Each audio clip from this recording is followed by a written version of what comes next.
Thomas Edison मशहूर आलमी साइंसदान बचपन में बुखार के बायस कुव्वत गोयाई से महरूम हो गया।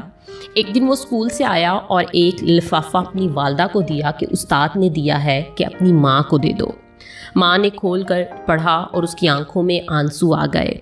फिर उसने बाआवाज़ बुलंद पढ़ा, तुम्हारा बेटा एक जीनियस है, ये स्कूल उसके लिए बहुत छोटा है और यहाँ इतने अच्छे उस्ताद नहीं कि उसे पढ़ा सकें, सो आप इसे खुद ही पढ़ाएं।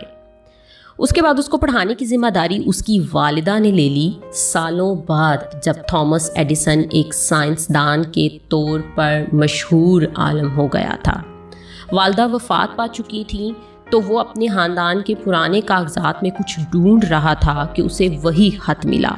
उसने ख़त को खोला तो उस पर लिखा था, आपका बेटा इंतहाई गबी और ज़हनी तौर पे नकारा है, हम इसे अब मज़ीद स्कूल में नहीं रख सकते।